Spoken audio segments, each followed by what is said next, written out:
مولاي صل وسلم دائما أبدا على حبيبك خير الخلق كلهم مولاي صل وسلم دائما أبدا على حبيبك خير الخلق كلهم.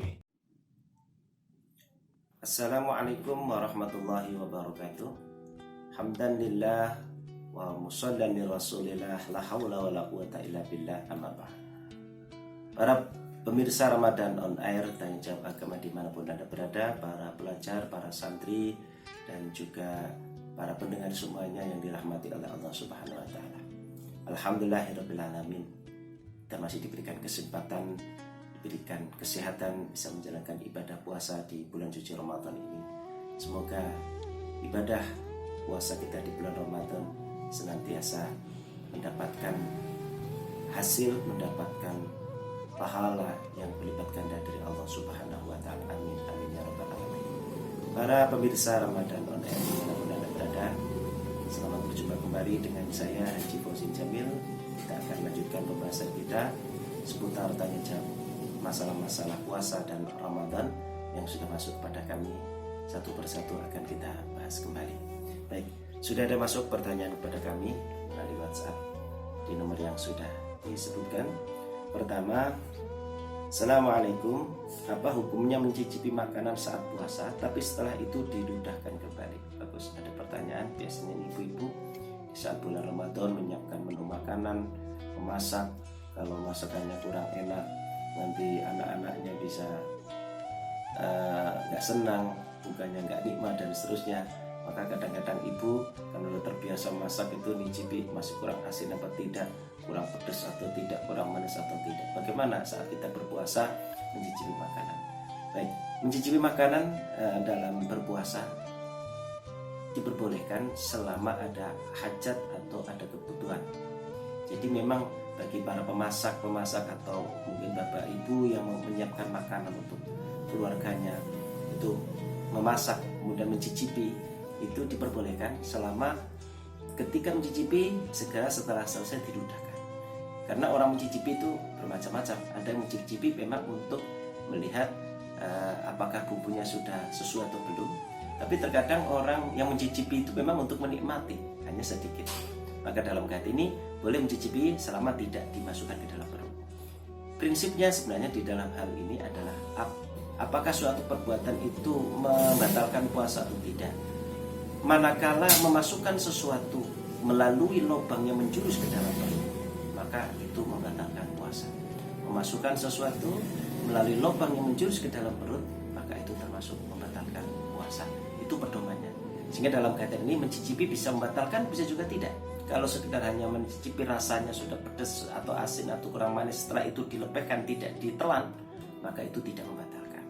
Tapi ketika mencicipi kok satu sendok diseruput gitu masuk ke dalam perut, ya tentu saja membatalkan. Oleh karena itu bagi para pencicip, para bapak ibu yang bertugas memasak, berhati-hati ketika mencicipi. Kalau sekedar mencicipi saja tidak masalah, tetapi kalau sampai menyebabkan memasukkan sesuatu ke dalam perut, tentu itu membatalkan puasa. Diambil dalam kitab Asy-Syarqawi di halaman 445 bunyinya, wa mahallul karahati illam takun lahu hajatun. Mencicipi itu menjadi makruh manakala tidak ada hajat, tidak ada keperluan. Amma tabbah rajulan kana aw imra'atan. Adapun orang yang menjadi juru masak, baik itu laki-laki maupun perempuan, wa man lahu saghiratun yu'alliluhu, dan juga orang yang punya anak kecil yang kemudian dia harus memamahkan untuk anaknya, memamahkan makan untuk anaknya, fala yukrahu fi haqqihi dzalika. Mencicipi makanan atau memamahkan makanan untuk anak itu tidak dimakruhkan, berarti tidak membatalkan puasa bagi mereka. Satu, juru masak; yang kedua, orang tua yang punya tanggungan untuk memamahkan makanan buat anaknya. Semoga bermanfaat bagi kita semua. Amin. مولاي صل وسلم دائما أبدا على حبيبك خير. Kita lanjutkan pertanyaan yang kedua para pemirsa Ramadan on Air dimanapun Anda berada. Ada pertanyaan lagi masuk kepada kami. Menggunakan obat tetes telinga dan obat mata apakah membatalkan puasa? Di saat bulan puasa mungkin kita mengalami sakit telinga atau sakit mata, padahal kalau namanya sakit telinga itu kadang-kala Masya Allah sakit sekali ya. Obatnya pun modelnya adalah dengan meneteskan, biasanya itu seperti itu, pakai obat tetes. Apakah meneteskan obat tetes di telinga atau di mata untuk menghilangkan penyakit itu bisa membatalkan puasa? Dalam kaitan ini jawabannya berbeda antara obat tetes mata sama obat tetes telinga. Kalau obat tetes telinga, kita sakit telinga kita, kemudian kita masukkan obat tetes di telinga kita, itu membatalkan puasa. Mengapa? Karena telinga termasuk lubang yang menjurus atau sampai kepada bagian dalam perut kita. Sehingga memasukkan sesuatu melalui lubang yang menjurus kepada perut kita, itu termasuk membatalkan puasa. Sehingga ketika memasukkan obat ke dalam telinga kita, itu obat tetes bisa membatalkan puasa. So, bagi para pemirsa semuanya, ketika sakit telinganya masih bisa ditahan sampai sore hari, nunggu sampai buka puasa baru kemudian kasih tetes supaya puasa kita tidak batal. Adapun menggunakan obat tetes mata ini tidak termasuk dalam membatalkan puasa. Mengapa? Obat tetes mata ketika kita gunakan di mata kita tidak membatalkan, sementara obat tetes telinga membatalkan. Karena obat tetes mata tidak membatalkan karena mata kita ini bukan termasuk lubang yang menjurus sampai bagian dalam perut kita, sehingga tidak termasuk yang membatalkan puasa. Sehingga saat puasa mungkin mata kita pedih atau mata kita gatal, kita kasih tetes mata, itu tidak sampai membatalkan puasa.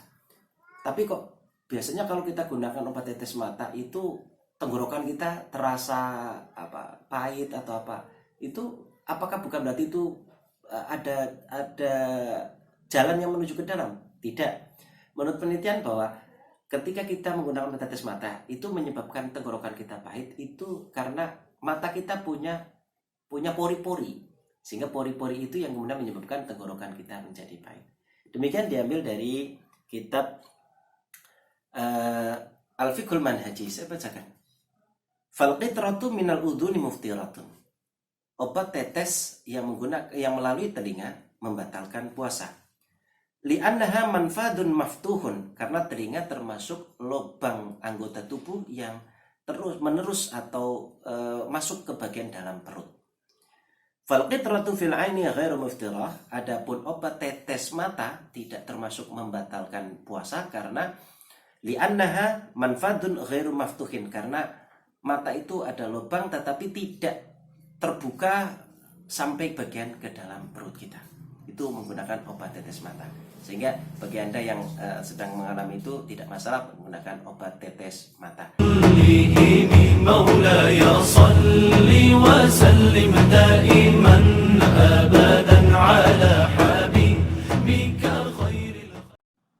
Berikutnya ada pertanyaan lagi, masih seputar hal-hal yang membatalkan puasa.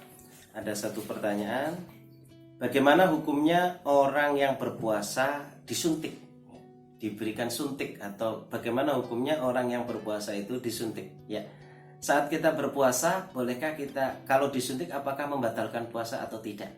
Tentu kadang kita menghadapi situasi yang mengharuskan kita untuk suntik dan seterusnya karena suatu sakit atau apa yang menyebabkan kita harus disuntik. Apakah suntik itu bisa membatalkan puasa? Nanti pembahasannya adalah begini. Suntik tidak termasuk membatalkan puasa karena tidak termasuk di dalam memasukkan sesuatu melalui lubang yang menjurus ke dalam perut. Kita tahu kalau orang disuntik itu kan biasanya malah di pantat atau di lengan. Itu kan lengan bukan termasuk lubang yang menjurus ke bagian dalam perut. Sehingga dalam kaitan ini suntik tidak termasuk yang membatalkan puasa karena bukan termasuk di dalam memasukkan sesuatu yang melalui lubang yang menjurus ke dalam perut kita. Lain halnya ketika kita berobat yang melalui lubang. Contoh kita menggunakan tetes telinga atau ngontal pil, atau kemudian orang yang terkena penyakit ambien itu obatnya mohon maaf dimasukkan ke duburnya, itu bisa membatalkan puasa. Atau orang yang karena sakit, kemudian tidak bisa kencing, kemudian dimasukkan selang ke dalam alat kelaminnya, itu juga bisa membatalkan puasa karena termasuk memasukkan sesuatu ke dalam lubang yang menjurus ke dalam perut. Sementara kalau suntik tidak termasuk. Nah, bagaimana dengan orang yang diimpus? Nah, impus sama suntik hampir mirip-mirip. Di dalam impus itu juga ada kalanya berfungsi untuk memasukkan obat, tapi juga ada kalanya berfungsi untuk suplemen. Nah, dalam kain ini para ulama membedakan. Kalau impus itu untuk masukkan obat, yaitu dengan memasukkan obat ke dalam jalur saluran darah kita, maka tidak termasuk membatalkan puasa. Namun ketika suntik itu adalah suplemen makanan, karena biasanya orang yang disuntik itu malah orang yang diimpus itu bisa berhari-hari nggak makan, itu tidak lapar karena memang ada suplemen makanan dalam kaitan ini, maka suplemen makanan bisa termasuk membatalkan puasa. Jadi demikian tentang permasalahan suntik, permasalahan tentang impus. Semoga bermanfaat bagi kita semua. Selamat berjumpa kembali dalam edisi Ramadan on Air berikutnya. Wallahul muwaffiq ila aqwamit thoriq. Assalamualaikum warahmatullahi wabarakatuh.